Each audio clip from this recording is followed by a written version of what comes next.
Good morning, and I'm very much looking forward to sharing our experience with Weyburn. We have been operating at a commercial scale for over 10 years, so indeed there is commercial scale CCS.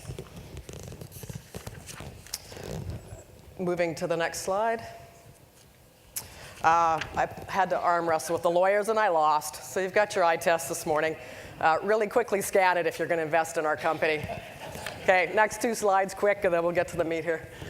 They only get better from here. I don't know. Okay, about Cenovus. Gary quickly mentioned that we're a recent spin-off of Encana, who's a very large natural gas producer. We're an integrated oil company based in Calgary. And what's at our core is extensive assets in oil with a lot of growth potential there in northern Alberta, and some established natural gas and oil production that allows us to fully fund our growth. We've also got half ownership with ConocoPhillips operating 2 refineries in the States. With over 3,000 staff, we're able to make a lot happen. We're a company that's really committed to new ideas, new technologies, and better ways of doing things. I like to say that what we're about is energy development that we can be proud of, energy development with a clear conscience. And in terms of scale, just for perspective, we're one of the top 15 oil and gas producers in North America. Okay, let's get quickly to Weyburn now. This is a quick summary of the deal. And we've had a lot of questions on this in the past, so I hope this helps to shed some light. CCS is really a partnership between ourselves and Dakota Gasification. The map at the left shows that the CO2 is coming from their operations in North Dakota up about a 200-mile, 325-kilometer pipeline to southern Saskatchewan, just south of Regina there. We are buying the CO2 from them and have been for 10 years per terms of a contract that recovers with some return, their capital costs and operating costs for the bit of capture, certainly a lot of compression and pipeline facilities. So that's sort of the term of the deal with them. And as you're aware, I'm sure they're a fairly large scale and hail from the Carter era and have had some DOE investment there. And I think what made it really happen was that essentially with a coal gasification, you're pretty much capture ready, about 95% pure CO2. So when we looked at various sources of CO2 in the 1990s and trying to put this deal together, including some oil sands sources, the Dakota Gasification source came to the top. Coming down to the second section there, the second part of it is, of course, they have the capture and transport, we have the storage and enhanced oil recovery, EOR. And we've put ourselves in over $1 billion over more than 10 years. And then on top of that is what our partners, we have 22 of them, have put into it. Over 2 million tons per year have been injected to date. And I'll put that number in perspective in a few slides. With 2.2 million a year with 15 million tons stored to date. We've got the potential of taking that up to about 55 million tons with further enhanced oil recovery and if the carbon price is right in the future. One other further point I'd like to make is the third whole piece to all of this is verification. And I think the IEA Weyburn GHG Storage and Monitoring Project is fairly well known. It's effectively an audit of what we are doing there and has had tremendous support from many different governments, other industrial players, and several research organizations, as noted on the slide.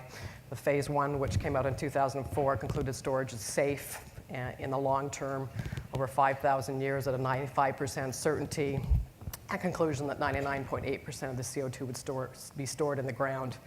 A final phase of that is now underway to really develop protocols for CO2 storage that apply in terms of best practices for many other sites. Next slide. Lessons. This was as I think many CCS projects are, a very challenging project to put together well over a decade ago. It took, starting from, right from internally, a lot of corporate championship, 10 years, starting from the very beginning in 1990, 5 board meetings, thousands of hours. Fortunately, we started with a really good world-class oil reserve. Took a lot of convincing to get all the partners there. The key thing, of course, was having the right CO2 supply. And we'd like to term it the 4 Ps of CO2 supply. The right purity, high, which then obviously links to an economic price, the high pressure that you need to inject into an enhanced oil recovery application, and proximity. And I think it certainly helped as well that the Saskatchewan government was enabling in terms of the royalty structure. There was no other government support of this project. It kind of predated any interest in CCS. So one thing I think that has been interesting about this is that if we look at that plot, to that picture on the right-hand side there, Weyburn really represents kind of that niche area at the bottom there in terms of sort of opportunity size and kind of an acceptable CO2 delivered costs where you can have value-added application as well. So all up, it becomes economic. But again, I say that's relatively a niche, and I think indeed, as the other panelists will probably come to, the big challenge and the big opportunity is in the lower purity sources like coal and other combustion, which are much larger volumes, but capture costs there are much higher as well, and so that's where the challenge is financially. One further suggestion is sort of alluded to at the bottom, near the bottom of the slide. We have an operation for about 10 years, and it's interesting through the technology advances, and there's been hundreds of tours to Weyburn. I think we're still in the point, and we do see some positive signals where perhaps there might be some recognition of the environmental benefits that accrue to the project through some of the clean energy dialogue and the like between our nations. That's very important given the other cross-border projects that are being talked about. Next slide.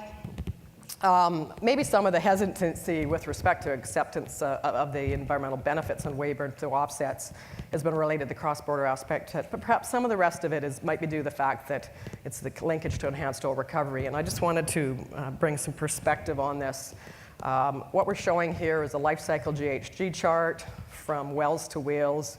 The lighter color in blue there representing the combustion piece, the top purple being the wheels to tanks, so really the production and refining end of it.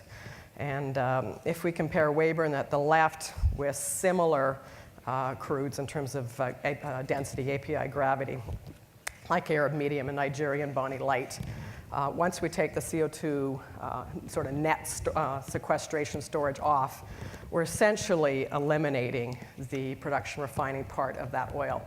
And so I think there's a lot to be said that it does make quite an impact. To put the impact further into perspective, with that 2.2 million tons of CO2 that we're storing, and it is done in a closed circuit process. The CO2 is injected underground through wells with some water, moves through the reservoir, and with those high pressures essentially mixes, then is recovered up through wells, and then that CO2 and water is all recycled around. This 2.2 million tons a year is effectively similar to, or equivalent to, next slide, 3,200 megawatt wind farm, or just over 2,000 wind turbines. So just putting the scale in perspective. Next slide, 152 million compact fluorescent light bulbs, or 5% of the CFL market recently. And finally, a 3,100 megawatt solar farm, or 26 of the North America's largest electric arrays. So in closing, I just want to make a perspective. CCS, from our perspective, is part of the broader carbon mitigation piece, but it is important, and there are a lot of lessons, and Weyburn is very much commercial scale, but it is niche. We recognize that it's not easy to do one of these type of projects, but we've had the perfect situation come together there. It does, when coupled with enhanced oil recovery, add value and lowers the life cycle emission of transportation fuels. And we look forward and commend the Canadian leadership in the technology collaboration here that we've experienced, including with the IEA project, and are hopeful that we'll see the environmental recognition of it come. Thank you, and I look forward to turning it over